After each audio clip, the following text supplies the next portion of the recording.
कक्षा 11वीं अर्थशास्त्र। इस पेपर में 1 अंक के प्रश्न देखेंगे हम और सांख्यिकी के अंतर्गत जो न्यूमेरिकल हैं उनको देखेंगे। तो प्रारंभ करते हैं।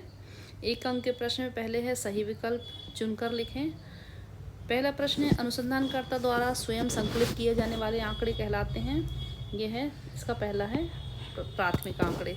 जब समग्र की प्रत्येक इकाई का अध्ययन किया जाता है तो इसे कहते हैं संगणना अनुसंधान। पाई चार्ट के केंद्र पर कुल कोण होता है 360 डिग्री का। 1 3 5 7 9 इसका अंकगणितीय माध्य क्या होगा? इसका उत्तर है 5। इसका हम योग करते हैं। इन सब का योग आता है 25 और बटे n, यानी ये 5 संख्या है बटे 5 तो बराबर आता है 5 से हम 25 को भाग देंगे तो आता है 5। गणना के समय धन तथा ऋण चिन्हों को ध्यान नहीं दिया जाता। इसका उत्तर है माध्य विचलन। सहसंबंध गुणांक सदैव होता है -1 और +1 के बीच। रिक्त स्थान पूर्व में उपयोग में आए हुए समंक कहलाते हैं, तो ये द्वितीयक समंक। वर्गीकरण ही खाली स्थान का आधार है, तो इसका उत्तर है सारणीयन का आधार है। सारणीयन तथा वर्गीकरण दोनों एक दूसरे के पूरक हैं। इसमें वृत्तीय चित्र गोलाकार होते हैं। बहुलक वह मूल्य है जिसकी आवृत्ति अधिकतम होती है। प्रमाप विचलन सदैव माध्य से निकाला जाता है। सहसंबंध गुणांक का प्रतिपादन कार्ल पियर्सन ने किया। सही जोड़ी बनाइए। इसमें पहला है प्राथमिक समंक, तो इसका उत्तर है ये खा, मौलिक समंक पहले का ये है। फिर है मध्य बिंदु, तो मध्य बिंदु जो है वो ये का, उच्च सीमा और निम्न सीमा के औसत के बराबर होता है। फिर है एक विमा चित्र, ये होते हैं दंड चित्र। तीसरा ये घा। फिर है गणितीय माध्य, समांतर माध्य इसका। विस्तार सबसे बड़ा मूल्य और सबसे छोटा मूल्य 5वें का। और 6वें का है सहसंबंधी की अनुपस्थिति, ये है r बराबर 0। इस तरीके से सही जोड़ी हुए। अब हम देखेंगे सत्य असत्य। सरकारी प्रकाशन द्वितीयक समंक होते हैं, तो ये सत्य है। सारणीयन समंकों का पंक्तियों स्तंभों में व्यवस्थित प्रस्तुतिकरण है, सत्य होगा। दंडों के बीच समानांतर रहता है, सत्य है।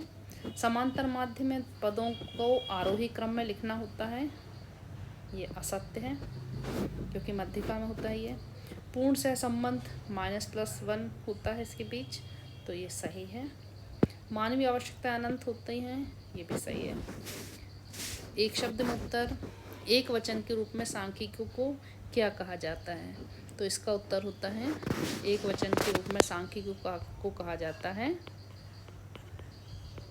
सांख्यिकी विज्ञान। इसके अंतर्गत जो संग्रहण, प्रस्तुतिकरण, विश्लेषण आदि विधियों के द्वारा सांख्यिकी को लिया जाता है एक वचन के रूप में। उस समंक का नाम बताइए जिसका संग्रहण अधिक खर्चीला होता है। तो जो प्राथमिक समंक होते हैं वो तुलनात्मक रूप से अधिक खर्चीले होते हैं। इसका उत्तर आएगा प्राथमिक समंक। सारणी में टिप्पणी कहाँ लिखी जाती है? तो टिप्पणी जो है वो अंत में लिखी जाती है। अंत में, यानी अंत में भी लिख सकते हैं या सबसे नीचे भी लिख सकते हैं।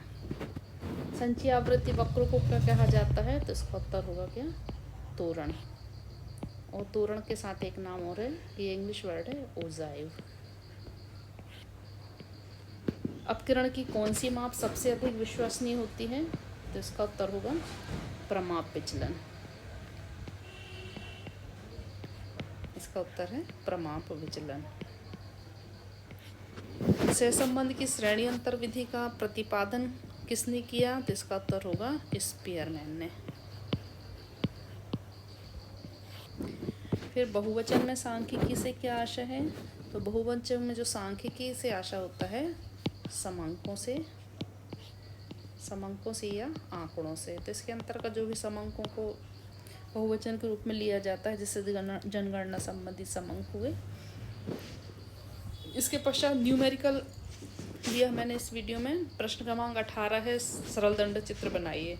इसको इस तरीके से बनाया गया है, ये सरल दंड चित्र। ये इस तरीके से, इसमें ये उद्योग लिए गए हैं एक्स अक्ष पर, ये उद्योग, और वाई अक्ष पर, यहाँ जगह नहीं थी तो मैंने अंतर लिख दिया, उत्पादन। ये दिया हुआ था इसमें ABCD, ये EF तक, और उत्पादन ये अंक दिए थे, तो इनको मैंने इस तरीके से लिया हुआ है। ABCD EF ये उद्योग हैं, और यहाँ से ये इस तरीके से, जैसे A उद्योग का उत्पादन कितना है, ये 90, B का 80, C का 75, D का 60, E का 50 और F का 45। तो इस तरीके से ये जो बने हुए हैं, ये दंड चित्र कहते हैं इसे आप यदि आप ग्राफ पेपर में बनाएंगे तो और भी स्पष्ट बनेगा, आकर्षक बनेगा, बहुत अच्छा बनेगा। फिर प्रश्न क्रमांक 19 में बिंदु रेखी चित्र बनाइए। 1 से 8 तक सरल क्रमांक दिए हुए हैं और समांक दिए हैं 251, 54, 53, 55, 252, 255, 256 और 255। ये सरल क्रमांक और ये समांक। प्रश्न है इसमें क्या पूछा गया है, बिंदु रेखी चित्र। तो बिंदु रेखी चित्र इस तरीके से बनेगा, ये सरल क्रमांक लिए हुए हैं, ये और समांक ये भी हम बाहर लिखेंगे, यहाँ जगह नहीं थी तो मैंने अंदर लिख दिया। अब यहाँ ये कृत्रिम आधार रेखा बनाई गई है। ये कृत्रिम आधार रेखा इसलिए बनाई गई है क्योंकि यहाँ जो हमने अंकों का विभाजन लिया है,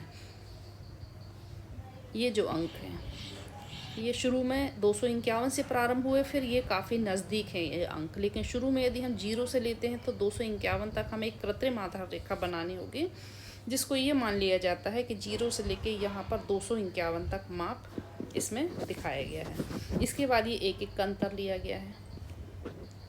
अब बिंदु रेखी चित्र में ये 1 के सामने ये 251 लिखा हुआ है, ये प्रश्न में ये 251, 254, 53 इस तरीके से ये बिंदु रख लिए, और बिंदु के बाद फिर ये जो हमने लाइन बनाई है ये बिंदुओं के द्वारा, तो ये इस तरीके से ये बिंदु रेखीय प्रदर्शन चित्रों का चित्रांकन कहलाता है। इसे भी हम ग्राफ पेपर में बनाएंगे तो और भी स्पष्ट बनेगा। फिर अगला प्रश्न था इसमें प्रश्न 20, समांतर माध्य ज्ञात कीजिए। तो इसमें ये सतत श्रेणी का गणित है। सतत श्रेणी में अंक दिए हुए हैं 0 से 10 से लेकर 60 से 70 तक, और ये दी हुई है फ्रिक्वेंसी आवृत्ति। अब समांतर माध्य की गणना करना है, इसके लिए समांतर माध्य की गणना के लिए ये लिखे हुए हैं x, ये अंक दिए हुए थे। इसके बाद तुरंत मध्य मूल्य निकाल लिया गया है। मध्य मूल्य जो है 0 से 10 के बीच का 5 होगा, 15 होगा, 25, 30 से 40 के बीच का 35 होगा, 45, 55 और 65। मध्य मूल्य की गणना दोनों का योग करके हम 2 से भाग दे देते हैं। 10 और 20 जैसे 30/2 आया 15। और ये फ्रिक्वेंसी ये दी हुई है, ये दोनों चीज़ें दी हुई हैं, फ्रिक्वेंसी 5, 12, 15, 25 ये। अब प्रत्यक्ष विधि का सूत्र है x बार बराबर सिग्मा mf/n, यहाँ n आएगा, n यानी यहाँ आवृत्तियों का योग। अब अपने को mf चाहिए तो यहाँ m × f ले लिया है, ये m × f ले लिया है। m × f यानी 5 गुणित 5 बराबर हो गया 25, 15 में 12 का गुणा किया तो 180, इस तरीके से ये गुणनफल आ गया। इस गुणनफल का योग किया तो सिग्मा हो जाएगा, ये सिग्मा 2110। अब इसमें हमने सिग्मा mf/ ये 2110/70 रखा, और इसका जो आया भागफल आया वो आ रहा 30.14। तो ये प्रत्यक्ष विधि से समांतर माध्य निकाला। इसको मैंने, आप किसी भी विधि से कर सकते हैं क्योंकि इसमें लिखा नहीं है प्रश्न में कि कौन सी विधि से करिए। तो जब हम समांतर माध्य केवल लिखा नहीं है कौन सी विधि से, तो हम किसी भी विधि से कर सकते हैं। तो इसको मैंने दोनों विधियों से आपको दिखाया है। तो इसका ये प्रत्यक्ष विधि के बाद ये लघु विधि से, लघु विधि से भी हम कर सकते हैं। ये दिया हुआ है x और f भी दिया हुआ है, ये m भी निकाला जैसे हमने पहले निकाला था। अब इसमें हमें विचलन मानना होता है, कोई भी एक कल्पित माध्य निकालना होता है और कल्पित माध्य से विचलन निकालते हैं। तो इसमें मान लो ये 35 जो है बीच की संख्या, इसको हमने विचलन माना है। अब इस विचलन से ये अंतर निकालेंगे, m भी जो अंक लिए हुए हैं, 5 में से 35 गए तो ऋण 30, ऋण 20, 10, 0, 45 में से 35 गए 10, ये बड़ी संख्या है तो धनात्मक आएंगी ये 10, 20, 30। अब ये अंक बड़े हैं तो इसको हमने dxi यानी 10 से विभाजित करके इसको ये छोटी संख्याएं कर ली, 3, 2, 1 इस तरीके से। अब dxi × f यानी इस संख्या को हमने इसमें गुणा किया। उसका है ऋण 15, ऋण 24, ऋण 15, 8, 6, 5। अब कुछ संख्या ऋणात्मक है, कुछ संख्याएं धनात्मक। ऋण की संख्या अलग जोड़ी, धन की संख्या अलग जोड़ी, और उनका जो अंतर आया वो ऋण 35। बड़ी संख्या ऋणात्मक है तो ऋण 35। अब लघु विधि का सूत्र है a + sigma FDI upon n और इंटू आई। जो कि पद विचलन रीति से किया हमने तो यहाँ i इंटू आएगा, और यदि पद विचलन रीति से नहीं कर रहे तो सिग्मा FDX अपॉन n आएगा। इसके बाद ये 35 कल्पित माध्य लिया था, और ये ऋण 35 सिग्मा FDX आया रहा था इंटू 10 हमने जो विभाजित की थी संख्या वो है ये यहाँ से। अब इसको रखा सूत्र में x बार बराबर 35 ऋण, और यहाँ 35 × 10 किया तो ऋण 350/70, 0 से 0 कट गया। 35 धन ऋण यहाँ पर 7 × 35 ऋण 5, 35 ऋण 5 बराबर आया 30। तो यहाँ भी उत्तर समान आ रहा है, यहाँ भी 30 आ रहा है, वहाँ भी 30 आ रहा है, तो पूर्णांक हमारा सही आना चाहिए। इस प्रकार से दोनों विधि से हम समांतर माध्य की गणना कर सकते हैं। इसके बाद न्यूमेरिकल क्वेश्चन एक और था, वो था प्रश्न क्रमांक 21। प्रश्न क्रमांक 21 में है ये प्रमाप विचलन ज्ञात कीजिए।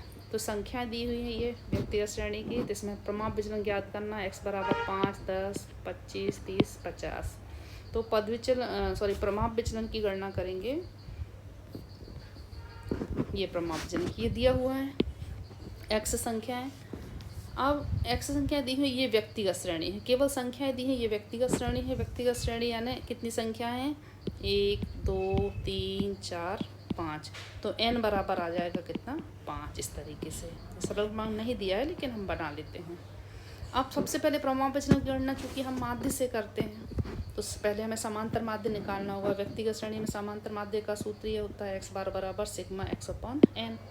अब ये संख्याएं जोड़ी तो आया कितना 120। ये 120 में 5 का भाग दिया तो आया कितना ये 24 आया, ये 24 आया।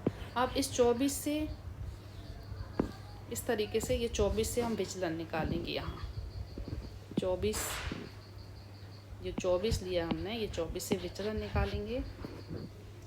5 में से 24 गए तो यहाँ ऋण 19, ऋण 14, 25 में से 24 गया तो 1, ये बड़ी संख्या है। 30 में से 6, 50 में से 24 गए तो 26। ये निकला क्या d। अब डी स्क्वायर है ना, उसी संख्या का उसी समय में उसी संख्या में गुणा। जैसे 19 गुणित 19 करेंगे तो 361 आया। ऋण ऋण धन हो गया, 14 गुणित 14 196, 1 कम 1, 6 में 6 का गुणा करेंगे तो 36, और 26 में 26 का गुणा करेंगे तो 676। अब डी स्क्वायर इसका टोटल करेंगे तो आया 11,270। नहीं गलत, ये डबल 1 हो गया, ये आएगा 1270। ये इनका यदि हम योग करेंगे तो 1270 आएगा। अब प्रमाप विचलन की गणना करना है तो प्रमाप विचलन का सूत्र ये है, प्रमाप विचलन बराबर ये पूरे का स्क्वायर आएगा, होल स्क्वायर, ये sigma D square upon N. Sigma D square upon N ये 1270/5। इसको हल करेंगे तो 254 आया स्क्वायर में। इसमें ये वर्गमूल निकालेंगे तो आएगा 15.93। तो ये 15.93 जो है ये इसका प्रमाप विचलन का उत्तर होगा। धन्यवाद।